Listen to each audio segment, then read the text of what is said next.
All right, YouTube. This is the top 5 wildcards going into season 3, plus the companion video to the main channel video that I posted where I said goodbye to my God Squad and used the 5. I guess actually I did use 6 of the players on this list because there are 2 honorable mentions and a hidden gem, which makes a total of 8 cards on this list, but 5 true top wild cards and some names I wanted to throw in there. So we'll start off with the first hidden gem, which is below honorable mentions. Tyler Fitzgerald. He was a free card, which makes it super important for this list because that's going to impact things. And why is he a hidden gem? Because other than the vision being meh, which was helped out by Corbin, he is really good all the way around and plays every position other than catcher. Shortstop, first, second, third, left, center, and right field. The first base secondary is huge.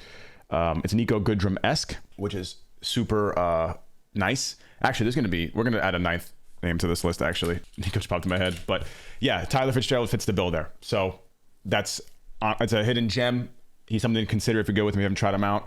I'm hitting pretty well with him in the 12 games I've used him in ranked, but that's the hidden gem. So on to the honorable mentions. Number 1, wild card. There we go. So the reason that he goes here and not in top 5, because I should be, is because he's hard to get. His price is really expensive, still is. I got him towards the end of season 1 when his price wasn't that high, and it's skyrocketed since because you haven't been able to get him. But yes, he was a lot better on Corbin team because you get the contact that you need, the extra boost.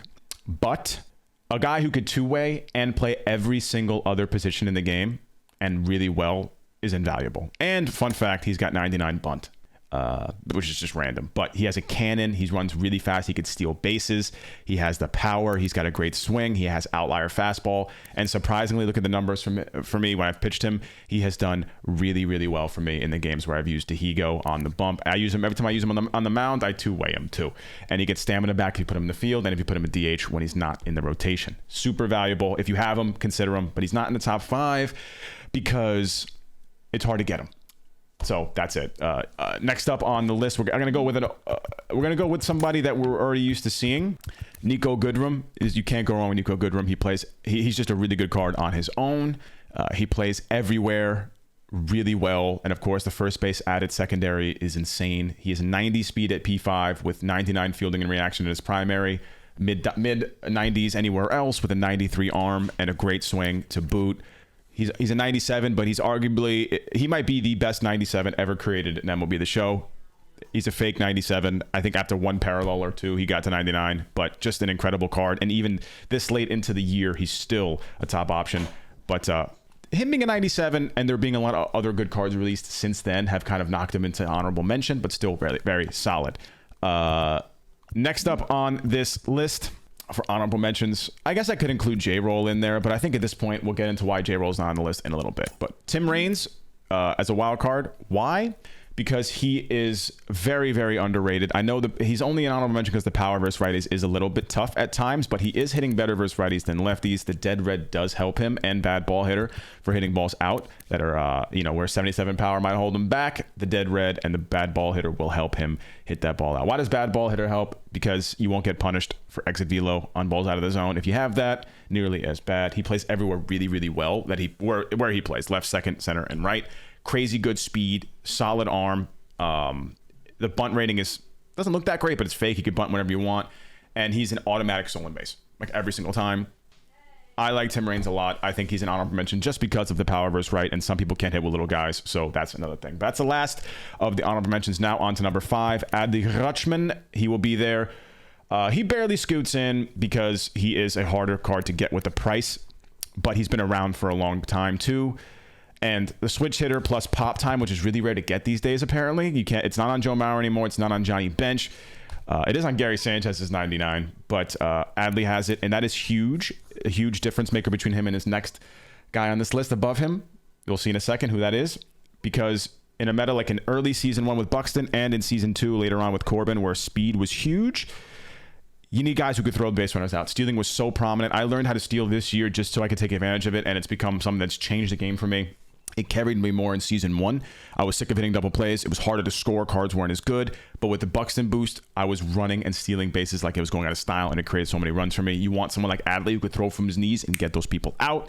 He's got a solid swing. He is a push hitter versus righties, which is weird. Not versus lefties, but versus righties. He's got dead red, bad ball hitter, bunch of good quirks. I like Adley a lot. My numbers show that he hits, for me at least, and 6'2" is a really nice height to hit with. I like Adley, but he's 5 because of the fact he's super expensive, and he only has catcher, no first base this time around.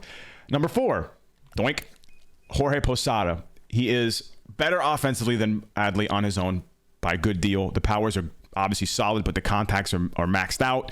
The clutch is right there at 123. At P5, it's max. Vision's 104. Defense is solid, especially the block rating, and he's got great quirks too. No pop time, but he could play first base, which is huge. And at P5, he'd be a gold over there too, with solid reaction. He's a little slow, but I think he's got decent double speed if you're playing at Lafayette Mountain. Not ship it, too small. But Posada, very palatable swing. And just overall very great value at a position you need it. He's better defender than you give him credit for. So he's not a slouch. He's basically what Yasmani wants to be, but better at this point. So definitely Posada number 4. Everyone knows a lot of people said that he was going to be their wild card. He was a lot of people's wild card in season 2 for a good reason. So, and he's a lot more cost effective than Adley. He's a lot more. So definitely somebody a lot more people have. He was a World Series award as opposed to a chase pack, and a lot of people got him for free. His price has only gone up because you can't get him anywhere else now other than vault packs, I believe. Next up, number 3 on the list, Bernie Williams. So Bernie Williams is going to be number 3 because, to me, Bernie is a very great standalone card. He's got all the quirks you want. He's got first pitch, dead red, and breaking ball hitter. A very good swing, I think, that I'm getting more and more used to. Insane defense. 86 speed isn't going to wow you in center field, but when your numbers look like that, with 96 fielding, 93 reaction, and a 95 arm, he's basically maxed out. So he's a better defender in center field than Griffey, which is hilarious.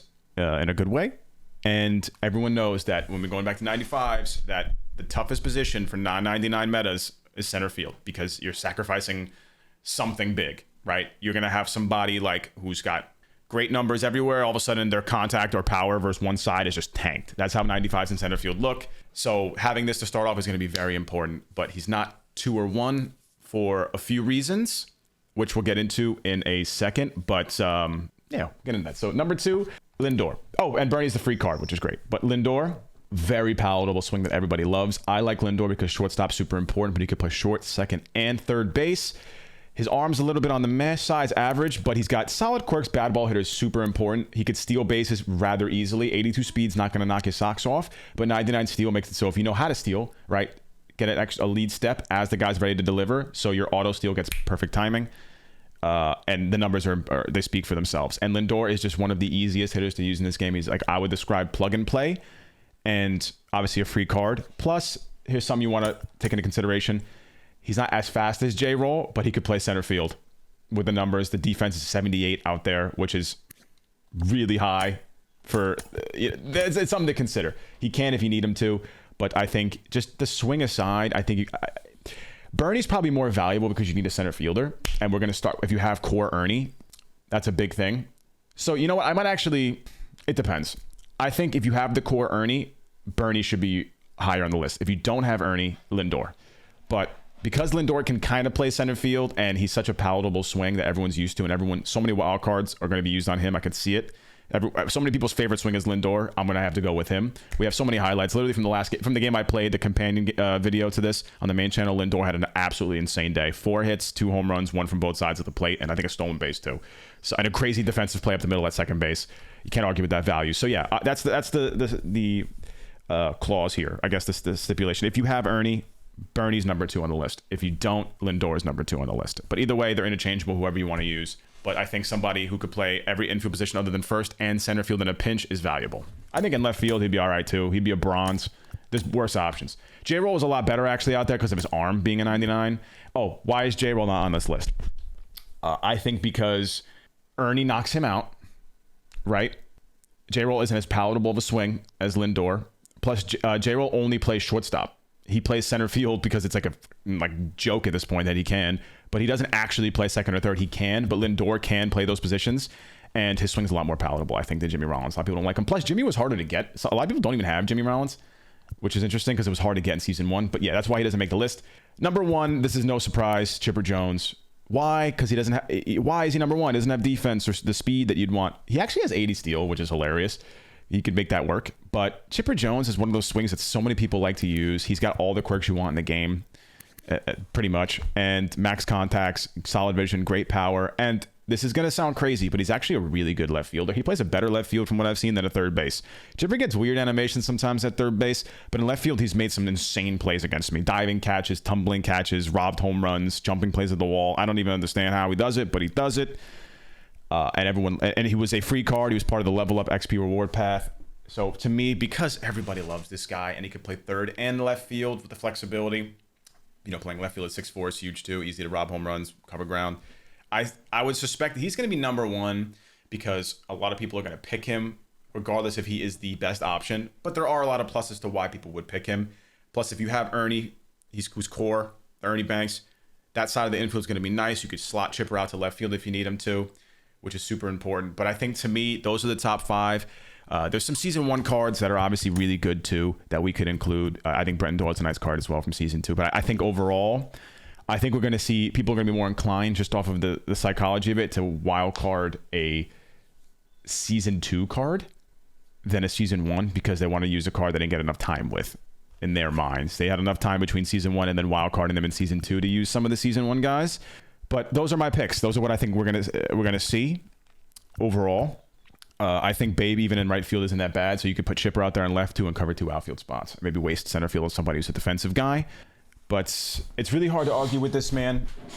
These guys are here, right? And they're available. There's not a lot of pitching is going to be dicey. Some people might want to wild card a pitcher. I don't see the purpose in that.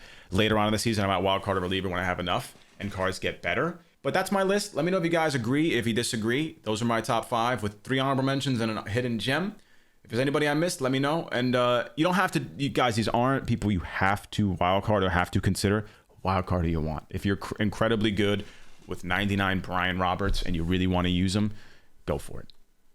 Do what you want, but these are just suggestions in case you're having some tough times picking what you want. Hope you guys enjoyed the video, and I'll see you guys soon. Gonna be taking 3 days off. I'll be back on the 26th, and we'll be back with streams then if you care. Check out the stream if you haven't already. Twitch.tv/OhChev. Peace, guys.